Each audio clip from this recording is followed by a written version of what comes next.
Hi எல்லோருக்கும் வணக்கம். Bigg Boss season 7 Tamil. அந்த வீடியோவில் நம்ம லைவ் அப்டேட்டில் நடந்த விஷயங்கள் பற்றி தான் டிஸ்கஸ் பண்ண போகிறோம். ஸோ லைவில் வந்து பார்த்தீங்க அப்படின்னா 3 பேரை வந்து செலக்ட் பண்ணணும்னு சொல்லிட்டு பிக் பாஸ் வந்து சொல்லிட்டாரு. அந்த 3 பேர் யார் வெளியே ஆப்ட் அவுட் ஆகணும் அப்படிங்கிற மாதிரி செலெக்ஷன் போகுது. அடுத்த 10 பேரில் 5 பேராக டீம் போட்டு யார் யாரெல்லாம் மோதி கடைசி என்ன பெர்ஃபார்மன்ஸ் வந்து கொடுத்தாங்க அப்படிங்கிறத தான் பார்க்க போகிறோம். ஸோ ஆக மொத்தம் எல்லா எபிசோடும் இன்றைக்கி வந்து வந்துருச்சு நமக்கு. ஸோ அதை பற்றி நம்ம பேசிடுவோம், ஓகேங்களா? ஸோ வீடியோக்குள்ளே போகிறதுக்கு முன்னாடி நம்ம சேனலுக்கு நீங்கள் புதுசாக இருந்தீங்கன்னா கண்டிப்பாக சப்ஸ்கிரைப் பண்ணிக்கோங்க, வீடியோ மறக்காமல் லைக் பண்ணிக்கோங்க. இப்போ நம்ம வீடியோக்குள்ளே போகலாம்.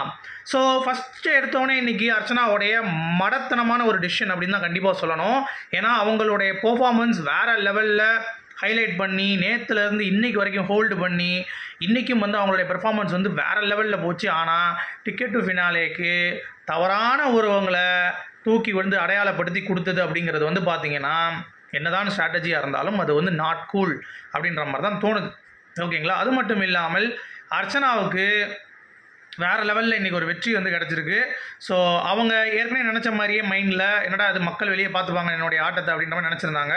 அதுக்கேற்ற மாதிரியே மக்கள் வந்து பார்த்தாங்களோ இல்லையோ, இல்லை அவங்க வந்து நினைக்கிறது அவங்களுக்கு கேட்குதோ இல்லையோ, அதெல்லாம் ரெண்டாவது விஷயம். பட் உள்ளே இருக்கிறவங்களே வந்து நீ நல்லா பண்ணிட்டீங்க அப்படின்ற மாதிரி வந்து நினச்சிட்டாங்க, சரியா? சரி, இப்போ யாரெல்லாம் தூக்கியிருக்காங்க அப்படின்னா கூல் சுரேஷ். நம்ம ஆப்வியஸாக நினச்சோம் கூல் சுரேஷ் வந்து வெளியே போயிடுவார் அப்படின்னு சொல்லிட்டு கூல் சுரேஷ் வந்து போட்டாங்க. So cool Suresh ticket to ஃபினாலேக்கு அவர் வந்து அந்த ஒரு முன்னாடி போகிறதுக்கான தகுதியை இழந்து விட்டார். அது மட்டும் இல்லாமல் மணியை தூக்கிட்டாங்க. மணியை வந்து எல்லாம் சேர்ந்து பிளான் பண்ணி ஏன் நம்ம தினேஷே போட்டார் மணிக்கு. ஏன்னா மணி வந்து அந்த கேரக்டர் இல்லை அப்படின்ற மாதிரி கூல் சுரேஷோட மணி வந்து பார்த்திங்கன்னா அவர் வந்து போட்டது அப்படிங்கிறது ஒரு மாதிரி இருந்தது. பட் எனக்கு தெரிஞ்சு கூல் சுரேஷையே போட்டிருக்கலாம். But it's okay. மணியும் வெளியே போயிட்டார்.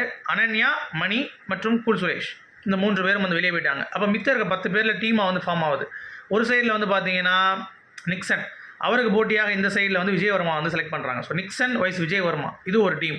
அடுத்து அர்ச்சனா இந்த சைடு வந்து பார்த்தீங்க அப்படின்னா விக்ரம், சரவண விக்ரம். ஸோ அவங்க 2 பேரில் யார் வந்து ஜெயிப்பாங்க அப்படிங்கிற மாதிரி வந்து இப்போ வந்து ஒரு போட்டி, சரியா? அதே மாதிரி விஷ்ணு இந்த சைடு வந்து தினேஷ். ஸோ அவங்க 2 பேரில் யார் வந்து ஜெயிப்பாங்கிறது போட்டி, சரியா? அடுத்து மாயா, ரவீனா, அவங்க 2 பேரில் யார் முன்னாடி அட்வான்ஸ் ஆக போகிறாங்க அப்படிங்கிறது போட்டி. அடுத்து பூர்ணிமா மற்றும் விசித்ரா. ஸோ அவங்க 2 பேரில் யார் அப்படிங்கிறது போட்டி. ஸோ இதுதான் வந்து களம். இதில் ஸ்கோர் போர்டே வந்து பார்த்தீங்க அப்படின்னா நமக்கு வந்து வந்துருச்சு. ஸோ அதில் க்ளீனாக தெரிஞ்சிருச்சு. விஷ்ணுவை வந்து ஜெயிச்சிட்டார், தினேஷ் வந்து தோத்துட்டார். அர்ச்சனா வந்து ஜெயிச்சிட்டாங்க, விக்ரம் வந்து தோத்துட்டாங்க. ஏன்னா விக்ரமுடைய பாயிண்ட் அதே தான் இருக்குது, தினேஷோட பாயிண்ட் அதே தான் இருக்குது, விஷ்ணுடைய பாயிண்ட் ரைஸ் ஆகிருக்கு, அர்ச்சனாவுடைய பாயிண்ட் ரைஸ் ஆகிருக்கு. நீங்கள் பார்த்தீங்கன்னா தெரியும், ஓகேவா? அடுத்து நீங்கள் விச்சோட பாயிண்ட் சேமாக இருக்குது, பூர்ணிமா கொஞ்சம் ஏறி இருக்கும். மாயாவுடைய பாயிண்ட் சேமாக இருக்குது, ரவீனாக்கு ஏறி இருக்கும், சரியா? அப்போ ரவீனா வந்து ஜெயிச்சிட்டாங்க. ஸோ அந்த மாதிரி சொல்லிட்டே போகலாம். அதே மாதிரி நிக்சனுக்கு பாயிண்ட் ஏறி இருக்கும், விஜயவர்மா தோத்துட்டான். ஸோ அந்த மாதிரி. ஸோ இப்பயும் வந்து அவங்க ஃபேவரட்டிசம் வச்சு தான் வந்து கொடுத்துருக்காங்க.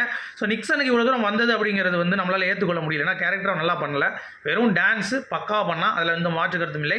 பட் அவனோட டிசர்வோட நிறைய பேர் உள்ளே இருக்காங்க அப்படிங்கிறதுனால எனக்கு என்னமோ நிக்சன் ஜெயிச்சிருக்கான் அப்படிங்கிறது க்ளீன் ஆகிடுச்சு. டிக்கெட் ஃபினாலே ஒரு அட்வான்ஸ் அவனுக்கு வந்து வாங்கலாம். இன்னொன்று வந்து பார்த்தீங்கன்னா தினேஷுக்கும் அர்ச்சனாவுக்கும் வந்து கொடுக்கப்பட்டிருக்கு, ஓகேங்களா? ஸோ இதுதான் வந்து டாஸ்க் இப்போதைக்கு. மாயா வந்து தோத்துட்டாங்க, ஓகேங்களா? ரவீனா கூட. அப்புறம் பூர்ணிமா வந்து ஜெயிச்சிட்டாங்க, வச்சு கூட. இதுதான் வந்து ஸ்டாண்டிங்ஸ் இப்போதைக்கு. ஸோ என்னை பொறுத்த வரைக்கும் இதில் நிக்சன் முன்னேறிட்டான். இன்னும் 2 பேர் வந்து முன்னேறணும். யார் அப்படின்னு சொல்லி பார்த்தீங்கன்னா ஒன்று தினேஷ் கன்ஃபார்ம். இப்போ அர்ச்சனாவோட எது யாருக்கா கொடுக்கலான்னு சொன்ன உடனே அர்ச்சனா புள்ளி கேங்குக்கு சப்போர்ட்டிவாக ஒரு டிசிஷன் எடுத்தது அப்படிங்கிறது வந்து பார்த்தீங்கன்னா நீங்களே சொல்லுங்கள். இந்நேரத்தில் பூர்ணிமாவுக்கு அந்த ஒரு அட்வான்டேஜ் கொடுத்துருக்கணுமா? நீங்கள் என்ன தான் பூர்ணிமா நீங்கள் கொடுத்தாலும் மாயா விட்டு அவங்க வந்துடுவாங்களா? ஒரு ஸ்ட்ராட்டஜி இவங்க ட்ரை பண்ணியிருக்காங்களா சொல்லுங்கள்? அப்படி ஒரு ஸ்ட்ராட்டஜி இவங்க ட்ரை பண்ணாங்கன்னா it's not cool. Seriously it's like icing on the cake. அவங்களுக்கு கேக் இருக்குது, ஐஸே வச்சு கொடுத்துட்டாங்க. அர்ச்சனா, உங்களுடைய கருத்துக்க சொல்லுங்கள். அவ்வளோதான், முடிஞ்சு. நிக்சன், பூர்ணிமா, தினேஷ் 3 பேர், அவ்வளோதான் டாஸ்க்கை இல்லத்தை மூடிட்டாங்க அப்படிங்கிறது தான் அப்டேட். உங்களுடைய கருத்துக்கள். Thank you, by.